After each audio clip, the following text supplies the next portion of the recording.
Olá, amigos, tudo bem com vocês? Vamos então dar continuidade. Estamos falando de direito penal, estamos trabalhando a aplicação da lei penal. Dentro da aplicação da lei penal, nós estamos falando da lei penal no tempo, não é isso? E dentro da lei penal no tempo, nós estamos vendo os casos de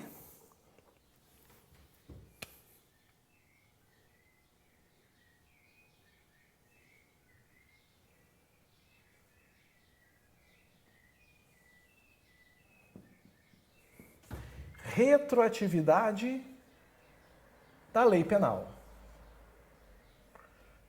Ou seja, a lei penal, ela retroage para beneficiar o réu. Logo, meus amigos, eu queria com vocês comungar algumas situações, tá? E essas situações, obviamente, elas podem marcar presença em prova. Quando a gente fala em uma lei penal que retroage, significa o quê, pessoal? Significa que ela tem que atingir fatos passados e que estava em vigor uma outra lei, concordam comigo? Então imaginem o seguinte, ó, nós temos uma lei X, que é quando ocorreu o fato, e nós temos uma lei Y, que obviamente está vigorando após o fato. O que a gente quer saber aqui? O que nós queremos saber aqui, pessoal? Nós queremos saber quando é que essa lei Y poderá alcançar esse fato aqui. Ou seja, esse fato não será regulado pela lei X, mas ele será regulado pela lei Y. Óbvio que vocês vão dizer, quando beneficia o réu. Claro, mas de que maneiras ocorre o benefício ao réu? E das maneiras que ocorrem, quais são as consequências disso? E é isso que nós vamos ver agora. Eu, inclusive, estou para dizer para vocês que essa aula aqui, embora nós vamos ter outras, é a mais importante da aplicação da lei penal. Então nós temos que ficar muito espertos com o que eu vou falar aqui, nesses 30 minutos. Galerinha, olha só. Temos comparação de duas leis, ok? E nisso existe 4 institutos. Eu vou botar esses institutos aqui no quadro. E nós vamos ver o que ocorre com cada um. Nós temos um primeiro instituto chamado de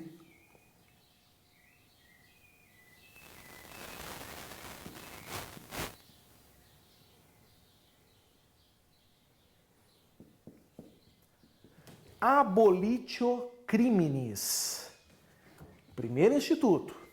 Temos um segundo instituto chamado de novatio, mas é com T, legis incriminadora.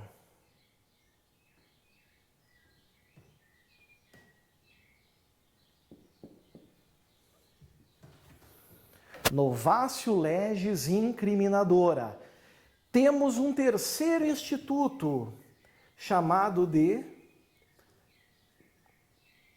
novatio legis in melius. E um quarto instituto chamado de novatio legis in pejus. Aí está. São esses 4 institutos que nos interessam agora. São os institutos que nós vamos nos ocupar. Gente boa, muita atenção. O que quer dizer abolitio criminis?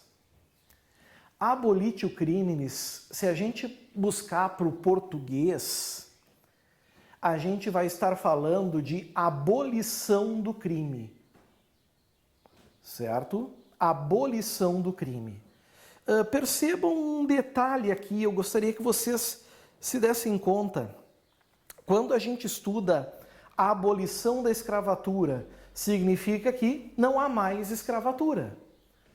Quando a gente trabalha em abolitio criminis, significa que não tem mais crime. Então sempre associem abolitio criminis com uma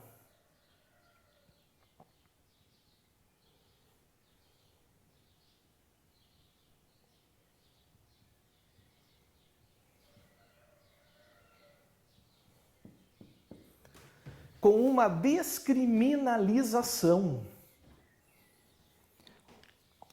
O que isso quer dizer? Vou explicar agora para vocês. Descriminalização quer dizer o seguinte: o fato era crime, outrora era crime, e surge uma nova lei que descriminaliza, ou seja, que estabelece que o fato não é mais crime, não é mais criminoso. Se deram conta disso? Isso é a abolitio criminis.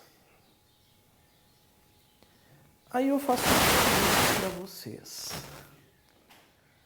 Será que quando surge uma nova lei dizendo que um fato deixa de ser crime, será que isso é bom para o réu? Réus são condenados pelo quê? Por crimes. Se um fato deixa de ser crime, é um fato a menos para o réu ser condenado. Então, é óbvio que isso é o quê? Favorável, é benigno ao réu. Beneficia ele. E o que a gente aprendeu? A gente aprendeu, meus amigos, que quando uma lei é favorável, ela faz o quê? Ela retroage. Então eu posso dar uma certeza aqui para os senhores, principalmente se vier uma questão em prova. Nós também podemos dar essa certeza. Que certeza é essa? É a certeza, meus amigos, de que a abolitio criminis, ela sempre será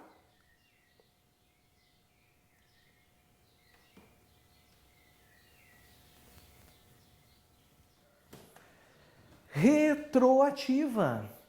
A abolitio criminis sempre será retroativa. Ela sempre vai alcançar fatos passados, porque não existe benefício maior para um réu do que o fato deixar de ser crime. Principalmente o fato que ele está, por exemplo, sendo processado, investigado ou cumprindo pena.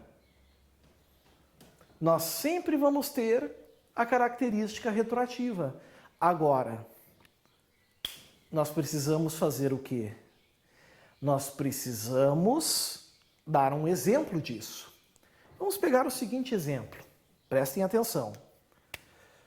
Vamos supor que em 2004,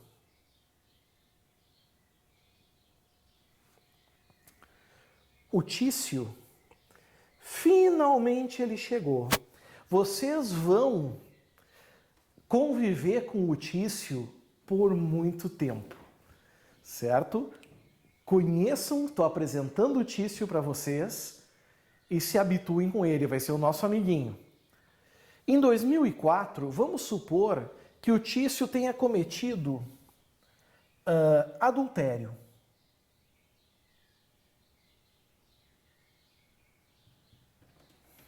Adultério.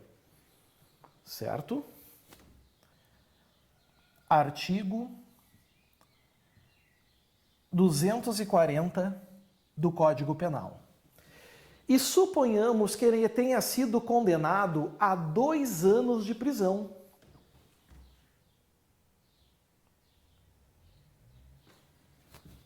Aqui está. Bom, fazendo um cálculo matemático simples, tá? Um simples cálculo matemático. Se ele foi condenado em 2004, sob a égide do Código Penal, artigo 240, isso significa, pessoal, que ele tem que cumprir pena até quando?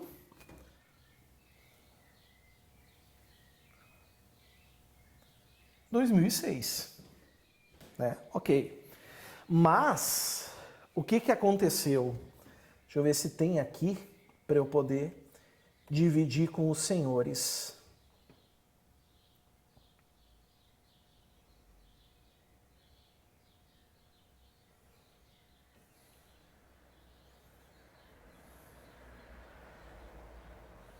Tem. Olha o que aconteceu em 2005.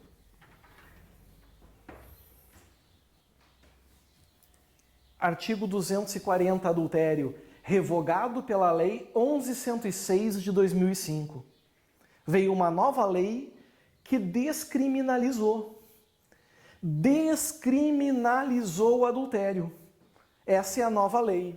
Lei 11.106 de 2005.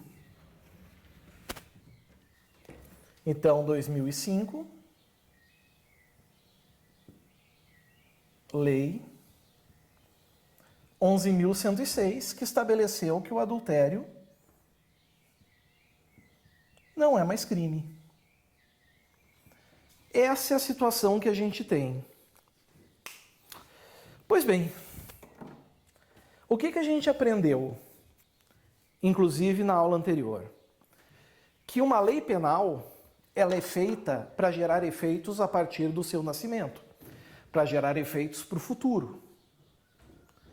Só que, excepcionalmente, ela poderá gerar efeitos para o passado, ou seja, ela poderá voltar no tempo como se ela existisse em 2004. Mas em que circunstâncias isso pode acontecer? Quando for para beneficiar o réu. E aí eu pergunto, essa nova lei beneficia o Tício? Mas não há dúvida. Fica inclusive muito fácil de perceber. Por quê, pessoal? Horas, ele ainda teria um ano de pena a cumprir. E vem uma lei dizendo que aquilo que ele cometeu não é mais crime. Os motivos também vocês sabem, né? Pelos nossos princípios, princípio da proteção ao bem jurídico. O adultério pode ser resolvido por outras esferas do direito, como, por exemplo, o direito civil, que gera anulação do casamento. Direito penal é subsidiário, ele entra como última ratio. Então, se o direito civil resolve, o direito penal não precisa intervir. E aí, por essa razão, o legislador revogou o adultério. Aí está. Certo? O que acontece, pessoal? Então, o que a gente vai considerar? A gente vai considerar que é como se o Tício, ao praticar em 2004 o adultério, é como se essa nova lei estivesse em vigor. E é essa nova lei que nós vamos aplicar para ele. Porque é a mais benéfica. E aí, quais são as consequências disso? É isso que a gente precisa entender agora. Certo? É isso que a gente tem que entender agora. Quais são as consequências do que eu acabei de botar aqui? Bom, primeira coisa, o Tício aqui, ele precisará cumprir pena até 2006? Não. Não, porque até 2006 teria que ser pela lei do Código Penal, 2848. Pela nova lei não tem que cumprir nada. Então, já existe uma certeza, certo? Que certeza é essa? Ele só cumpre até aqui. Ele não precisa cumprir mais. Nesse momento que essa nova lei entrou em vigor, imediatamente ele já pode ser colocado em liberdade. Nesse momento ele já pode ser colocado em liberdade. Por ser mais benéfica, ok? Alguns alunos perguntam assim, professor, nesse caso, o Tício poderia entrar com uma ação de reparação do Estado por esse 1 ano que ele ficou preso? Muitos alunos me perguntam isso. A resposta é negativa. Não pode. Por quê, pessoal? Porque o Estado não agiu ao arrepio da lei. O Estado, quando condenou o Tício, agiu dentro da lei. Existia um tipo penal e o Estado aplicou a sanção. Ora, houve a ampla defesa, houve o contraditório, foi dentro do devido processo legal. Não existe sentido nenhum, não houve nenhuma negligência do Estado. Então não há o que falar aqui em dano, em indenização, certo? Mas ele vai ser colocado em liberdade. Ok. Mas suponhamos que o Tício futuramente venha a cometer um outro crime.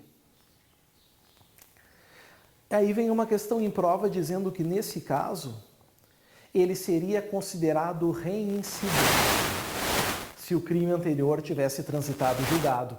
Por exemplo, o adultério. E aí, ele seria reincidente? A resposta é não. Mas e maus antecedentes? Será que ele teria? Maus antecedentes ele teria? A resposta é não. O que eu estou querendo dizer com isso? O que eu vou botar agora aqui no quadro. E os senhores, por gentileza, escrevam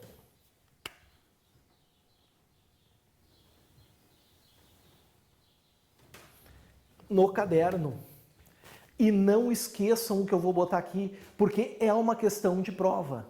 Vai cair na tua prova. A abolitio criminis apaga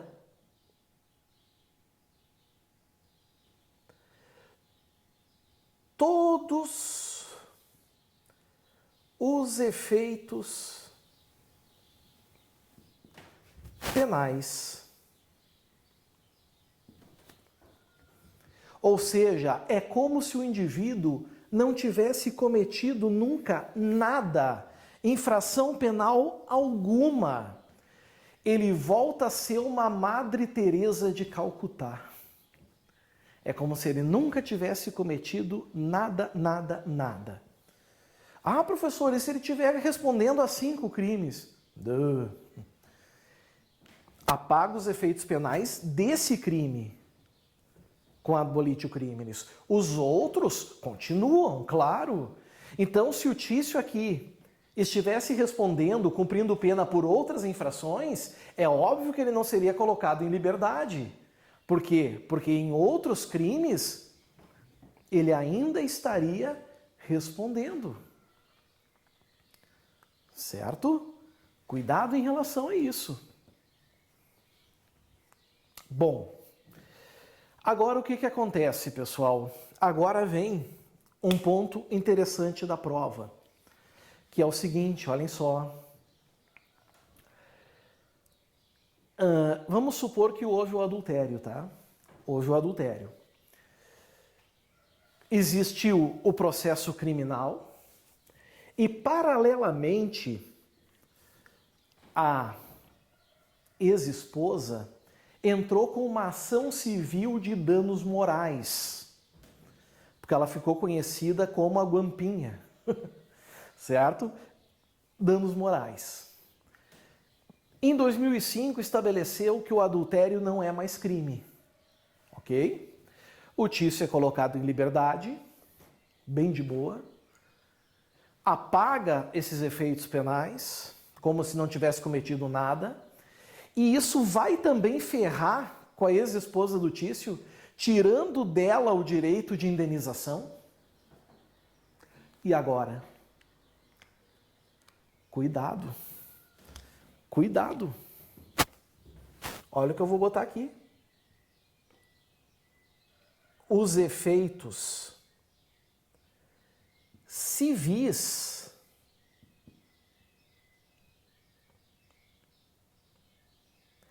permanecem. os efeitos civis permanecem.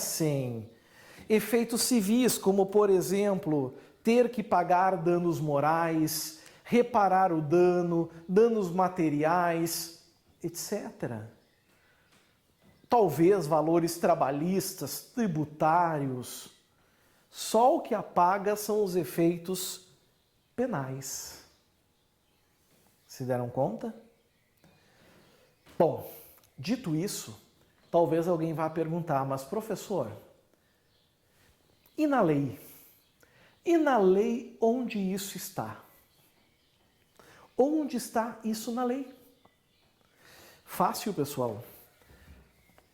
A abolitio criminis, ela se encontra no artigo 2º,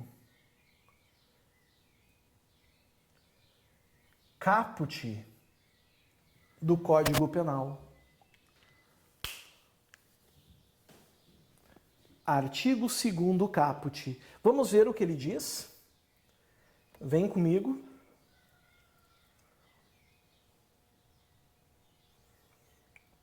Estou puxando aqui já.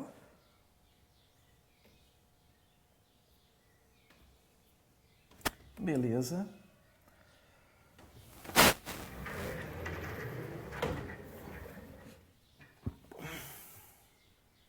Ao artigo 2º. Lei penal no tempo, que é o nosso assunto, né?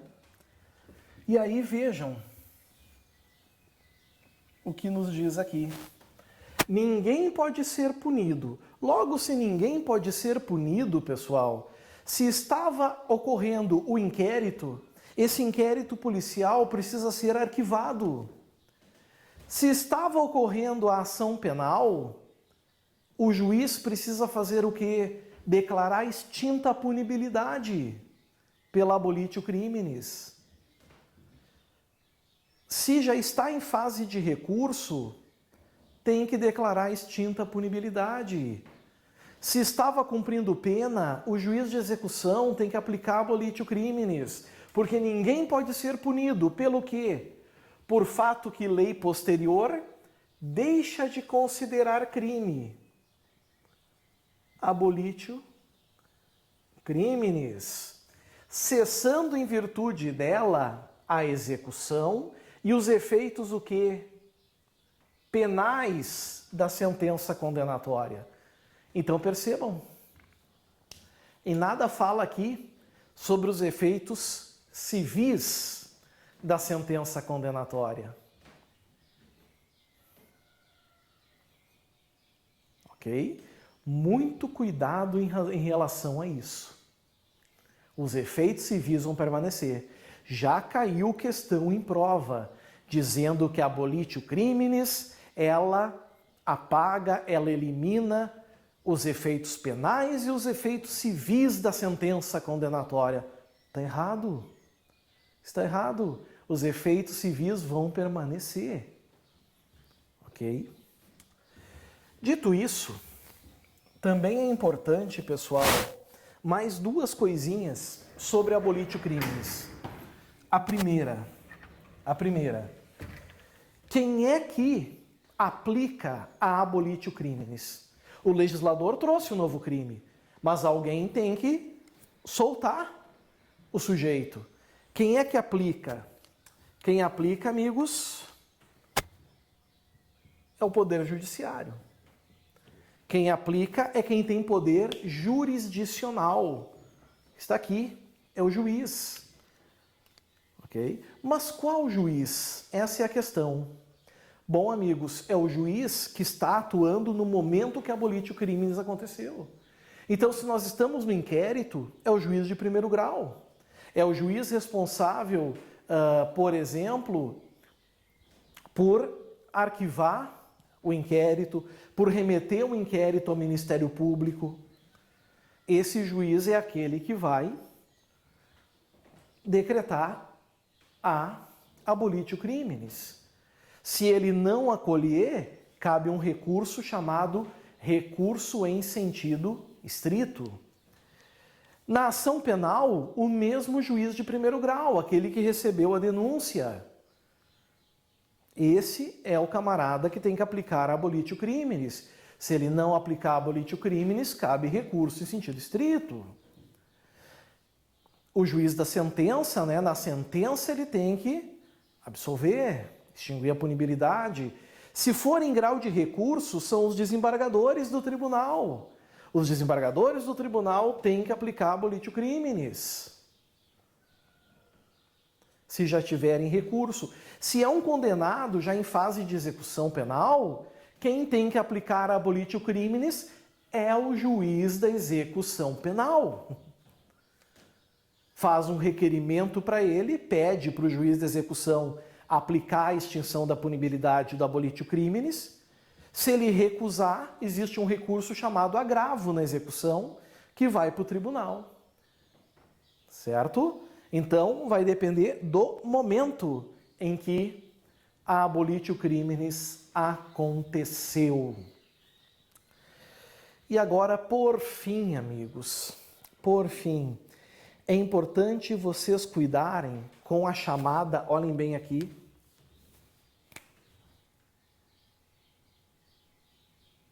ATN. O que quer dizer ATN? A ATN quer dizer adequação típica normativa. Adequação típica normativa. O que isso quer dizer? Isso quer dizer o seguinte, em alguns casos, o tipo penal é revogado. E aí passa a impressão de que o fato deixou de ser crime. E aí o neguinho vai seco marcando abolitio criminis. Mas ele chora na hora do gabarito. Por que razão? Porque não basta o tipo penal ser revogado. O que tem que ser descriminalizado é o fato. Não é simplesmente o tipo. Em alguns casos, essa adequação típica normativa, ela se adequa a outro tipo penal. Querem ver um exemplo? Olhem só. Vamos pegar um caso aqui para que vocês entendam.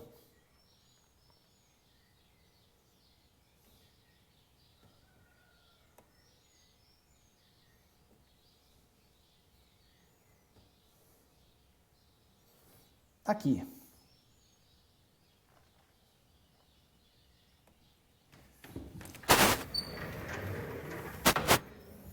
Crimes sexuais, certo? Até 2009, o estupro era um crime que exigia conjunção carnal, penetração do pênis na vagina, necessariamente. Então o autor do estupro só podia ser homem. E a vítima do estupro só podia ser mulher. Autor do estupro, homem, vítima do estupro, mulher.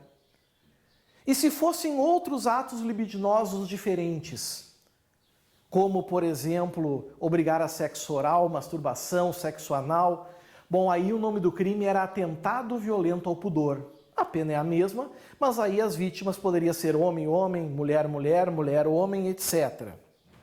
Certo? O atentado violento ao pudor estava previsto no artigo 214. Só que se a gente olhar o 214 hoje, vocês vão perceber que ele está revogado pela Lei 12.015 de 2009. Então muitos vão dizer assim, opa, então para o atentado violento ao pudor, houve abolitio criminis. E aí todos os sujeitos que estavam cumprindo pena por um crime de mesma gravidade, hediondo também, que é atentado violento ao pudor, iriam escapar. Iriam sair pela porta da frente, dando tchauzinho de miss. É isso que aconteceu? Evidente que não. É claro que não. Por quê? Porque a Lei 12.015 de 2009, ela não descriminalizou o atentado violento ao pudor. Ela apenas reformulou, adequou o tipo penal do estupro. Tirou mulher e botou alguém. Alguém engloba homens e mulheres. Mediante violência ou grave ameaça a ter conjunção carnal, pênis, vagina, ou a praticar ou permitir que com ele se pratique outro ato libidinoso. Ou seja, aqueles atos que outrora eram atentado violento ao pudor, como por exemplo a felação, a cópula anal, continuam sendo criminalizados, puníveis, só que com o nome de estupro. Então o fato continua sendo crime. Nesse caso, quando se tratar de adequação típica normativa, nós não temos abolitio criminis, certo? O fato continua sendo criminoso e para quem está respondendo ou condenado nada muda. Certinho? E assim, meus caros, a gente vence o instituto da abolitio criminis. Logo nós vamos para a terceira aula, mas agora é a hora do cafezinho, do chazinho, daquela relaxada e aí é só clicar no próximo vídeo. Valeu, meus caros, até a próxima. Tchau, tchau.